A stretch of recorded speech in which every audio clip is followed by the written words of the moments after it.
Negeri Selangor memperkenalkan dasar merakyatkan ekonomi negeri Selangor. Kenapa ini penting? Kerana seperti juga di Sabah, Selangor yang sebelum ini negeri yang mewah, ya mungkin sedikit maju berbanding dengan Sabah dalam beberapa perkara, tapi masih lagi ramai rakyat biasa di negeri Selangor yang sebelum ini di bawah Barisan Nasional tidak merasakan kekayaan tersebut. Mereka tidak merasa diri mereka ini sebahagian daripada negeri yang dikatakan paling maju, paling kaya di Malaysia. Sebab itu kita lihat, misalnya di negeri Selangor, penduduk-penduduk yang tinggal di kawasan setinggan misalnya dihalau, ya, dilayan lebih teruk daripada seolah mereka ini pendatang daripada negara luar, sedangkan itu kampung halaman diri mereka sendiri. Kita lihat, ya, pelbagai tindakan perobohan kuil dan pelbagai lagi tindakan yang diambil oleh UMNO Barisan Nasional yang seolah-olah tidak langsung memikirkan tentang nasib rakyat negeri Selangor. Tapi hari ini, ya, dengan dasar merakyatkan ekonomi negeri Selangor, kita dapat lihat, misalnya, ya, setiap rakyat negeri Selangor hari ini, ya, yang mengguna meter individu mendapat air percuma. Air percuma sebanyak 20 meter padu yang pertama.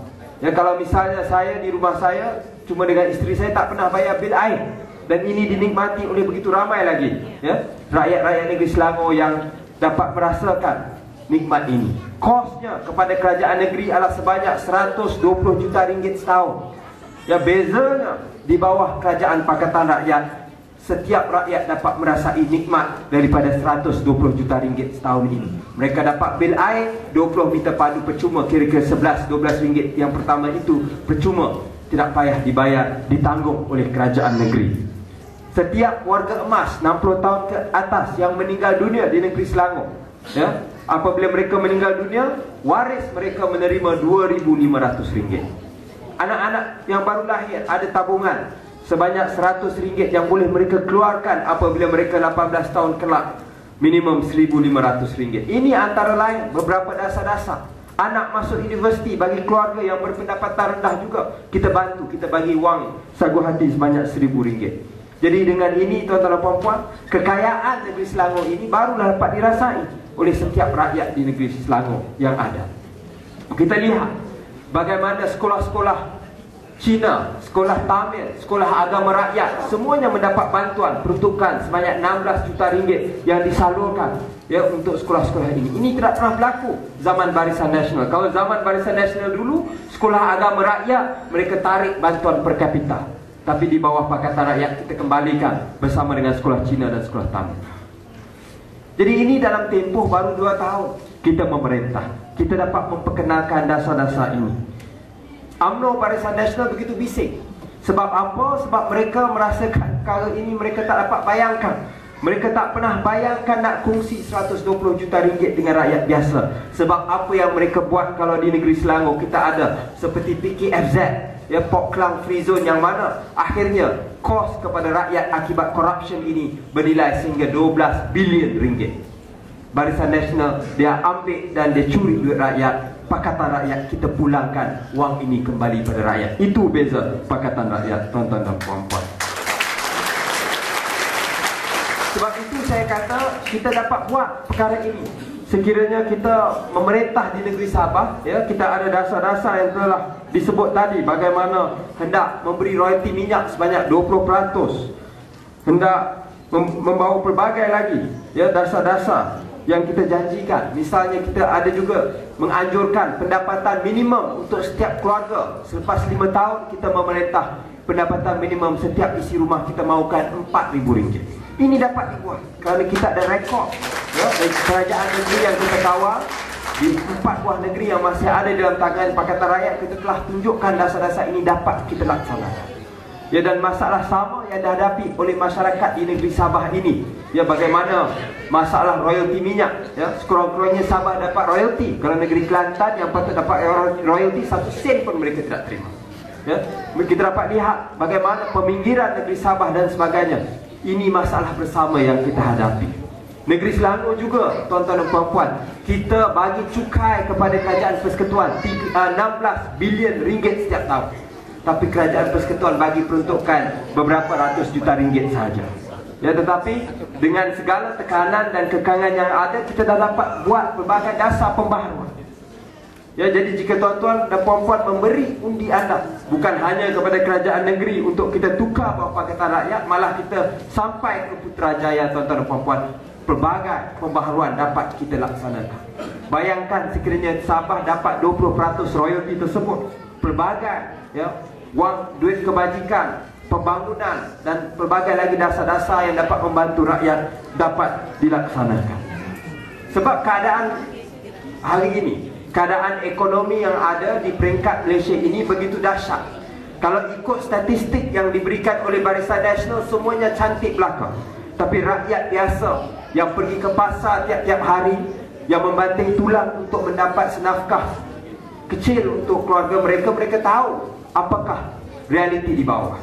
Dan kita semua tahu bagaimana keadaan ekonomi kita jauh ya, ketinggalan di bawah ini. Dan kita sedih tengok bagaimana kalau dulu kita kata kita ini setara dengan Singapura, dengan Korea, dengan Taiwan, mereka sudah maju ke hadapan. Malah hari ini tuan-tuan dan puan-puan, kalau kita pergi ke Indonesia dan Vietnam yang baru saja membangun dengan pesat, mereka juga semakin cepat membangun dan mungkin tidak lama lagi mereka akan memotong kita. Di negeri Selangor kita ada masalah, kita nak dapat pekerja Indonesia, mereka tidak mau datang lagi kerana mereka rasakan lebih baik mereka tinggal di Indonesia. Keadaan mereka lebih selamat, kadar gaji mereka juga semakin meningkat. Jadi tuan-tuan dan puan-puan, jangan ya, Malaysia hari ini merasa diri kita besar berbanding dengan Indonesia, tetapi keadaan itu mungkin bertukar dalam masa yang terdekat. Jadi sebab itu kita juga lihat, walaupun pendapatan minyak negara kita meningkat dengan begitu banyak sejak tahun 2003, tapi sebab pembaziran, corruption dan sebagainya yang dibuat oleh kerajaan Barisan Nasional, sampai hari ini perbelanjaan kerajaan masih lagi melebihi pendapatan kerajaan. It is still a deficit budget yang dipunyai oleh kerajaan Persekutuan. Sebab itu ya, apa yang dikatakan oleh Idris Jala, bagaimana kita akan menjadi bankrupt sebagaimana disebut oleh saudara Tamrin tersebut, bukan satu perkara yang mustahil. Ya, kali terakhir kita ada balance budget di negara kita ialah apabila Datuk Seri Anwar Ibrahim menjadi Menteri Kewangan dahulu. Sejak itu, walaupun dengan hasil yang meningkat dan sebagainya, kerajaan Barisan Nasional masih lagi boros berbelanja, dan pada masa yang sama memotong subsidi untuk rakyat kononnya kerana kerajaan tidak ada duit. Tapi apabila mereka membazir wang, ya, mereka membuat pelbagai projek mega, mereka membazir wang untuk PKFZ dan sebagainya, tidak pernah timbul isu tak ada duit. Apabila mereka beli ya, kapal selam yang tidak boleh tenggelam, ya, mungkin saudara Tian Chua akan huraikan dengan lebih lanjut. Kita belanja berbilion-bilion untuk beli kapal selam yang tidak boleh menyelam, ya, itu tidak timbul soal wang rakyat dan sebagainya. Tetapi apabila timbul soal gula, soal minyak dan sebagainya, kerajaan kata mereka tidak punya wang. Sebab dalam hal ini ya, kita lihat keadaan yang cukup dahsyat ini, Barisan Nasional sudah terasa bahawa kemungkinan besar mereka tidak akan dapat memegang kuasa dalam keadaan yang sedia ada. Maka dengan itu Barisan Nasional cuba mainkan sentimen perkauman, cuba membakar sentimen perkauman, cuba timbul isu Melayu, isu Cina, isu India, NCA, UMNO, pura-pura kononnya mereka bergaduh supaya mereka dapat memenangi semula hati rakyat.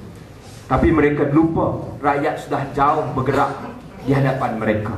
Provokasi demi provokasi. Kalau di Selangor ada insiden pijak kepala lembu, insiden serangan ke atas masjid, atas surau. Hari ini insiden juga serangan ke atas gereja, dan terbaru insiden serangan ke atas surau di Negeri Sembilan. Ini menunjukkan satu taktik desperate UMNO Barisan Nasional mahu mencetuskan sentimen perkauman. Tapi rakyat dah jauh bergerak ke hadapan. Ya, kalau saya ingat rakyat pun sudah belajar daripada semangat di negeri Sabah yang tidak ada sentimen perkauman. Rakyat di Malaya juga, di Semenanjung juga sudah belajar. Yang tidak belajar lagi ialah pemimpin Barisan Nasional yang masih terperangkap dalam zaman yang lama. Sebab itu kita kena tunjuk dalam pilihan raya umum yang akan datang. Kalau selama ini mereka boleh anggap Sabah Sarawak ini sebagai fixed deposit, ini akan menjadi losing deposit untuk Barisan Nasional. Ini kos rakyat. Rakyat kena tunjukkan bahawa dengan rakyat bangkit di negeri Sabah, bukan hanya Pakatan Rakyat dapat tawan negeri Sabah, maka kita juga dapat tawan Putrajaya dan melihat Datuk Seri Anwar Ibrahim sebagai Perdana Menteri Malaysia. Jadi dengan itu tuan-tuan dan puan, saya harap kita terus teguh menyokong Pakatan Rakyat. Sekian, wabillahi taufiq wal hidayah. Wassalamualaikum warahmatullahi taala wabarakatuh.